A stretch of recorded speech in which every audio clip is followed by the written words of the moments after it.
Hey everyone, welcome back. Hope you're doing well and staying safe.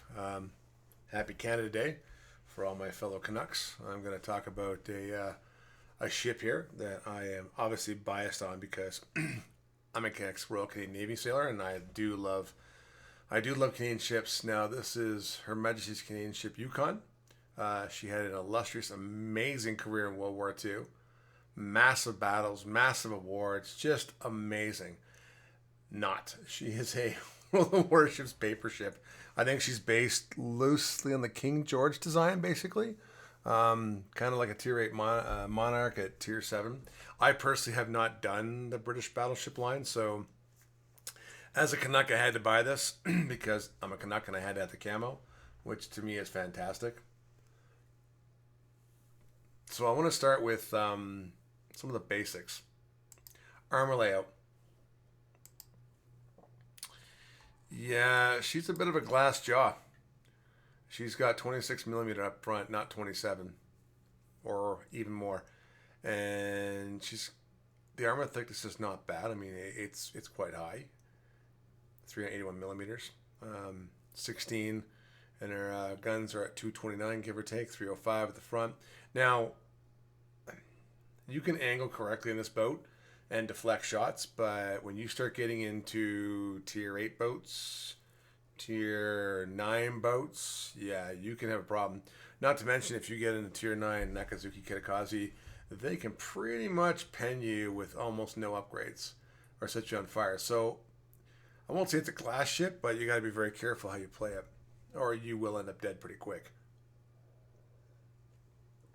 I think her greatest fear so far playing it the last several games is she is very susceptible to high explosive and can be burned down. Now, she counteracts that with get ready for it, a super British heel, and I mean super, which you'll see in the replay after this if you want to watch the replay.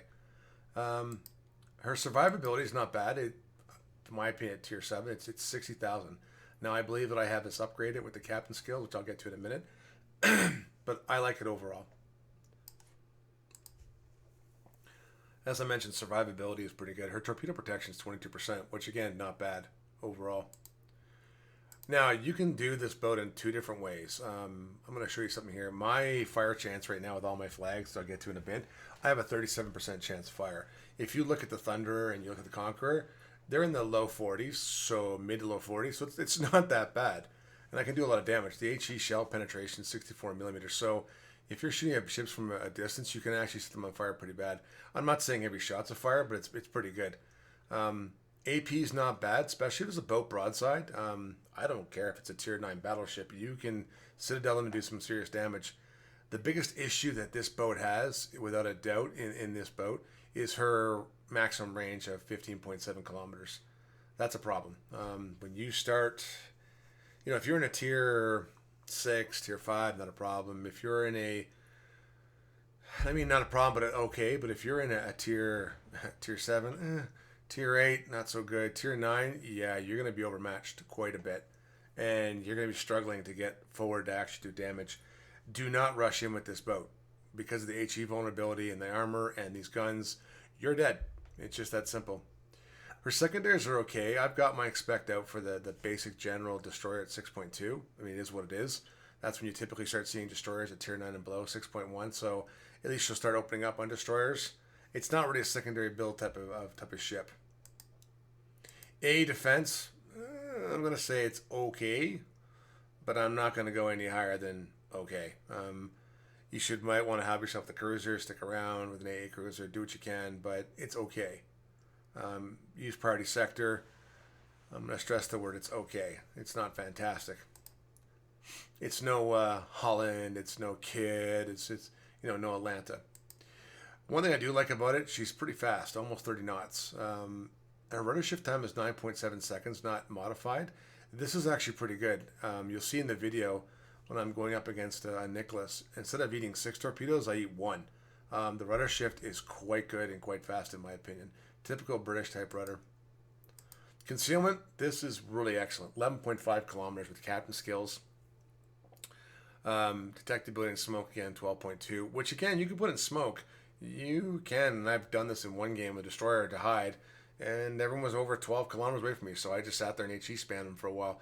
But 11.5 is pretty good. You can actually kite away in this boat and go, oop, I have made a mistake, and you can leave, which is fantastic. For my captain, being a tier 21 captain, um, I do want to change out what type of shells I want to use from HE to AP. I wish it was a specialty captain for Commonwealth, so I had this down to 75% and make it better. I do take Pyrotechnician because I actually do want to add more and more of a fire chance. You're not going to get a lot of damage, but you will get fire damage. I do take Time Look and Consumables. You do want to be able to hit these a bit quicker. Grease the gears, absolutely, for a battleship and a cruiser, in my opinion. I do take Vigilance so I can see torpedoes 25% quicker. It does help quite a bit. In the replay, you'll see it as well. With the rudder shift and the replay, again, I don't eat 6 torpedoes, I eat 1, which is not bad. I do basic survivability. I also do Adrenaline Rush, and I do get an extra heal because you're going to need it. That super heal is amazing. And obviously Concealment. For equipment, for me, I do everything I can to minimize the amount of fire. I don't want to attack and catch fire. I do take Aiming Module 1 because it does help me to aim and be a little more accurate. And again, I take this 15% reduction in fire and flood, which to me does help.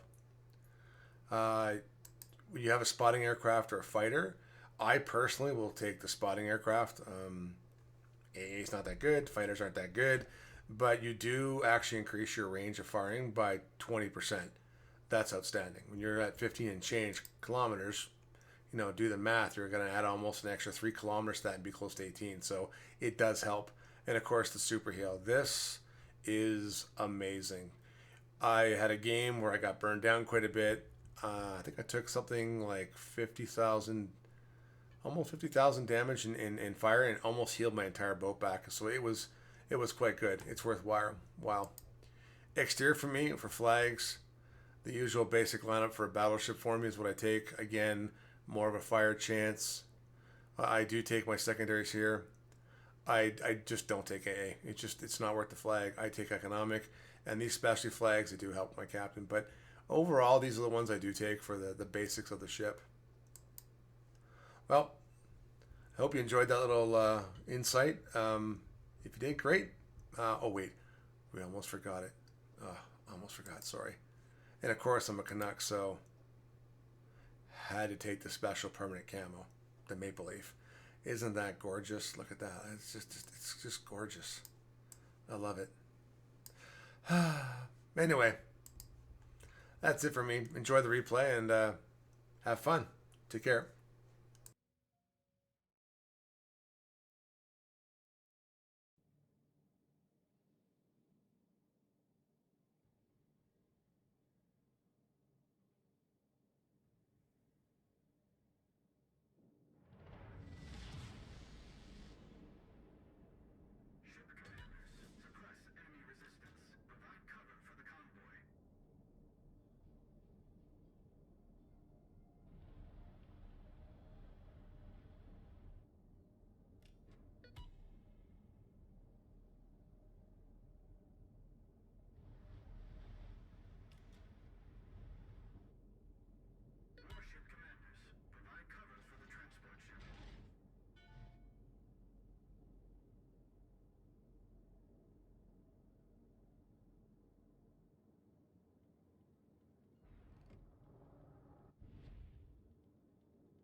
Really hope you enjoyed the video, especially the long, detailed history of Her Majesty's Canadian ship Yukon from the Royal Canadian Navy. The ship that obviously had an amazing career in World War II. As I mentioned earlier, as a joke, not really. But it's a good boat. I'm biased. I love it. I don't think it's a bad boat. As always, take care, stay safe, and hope to see you soon. Bye for now.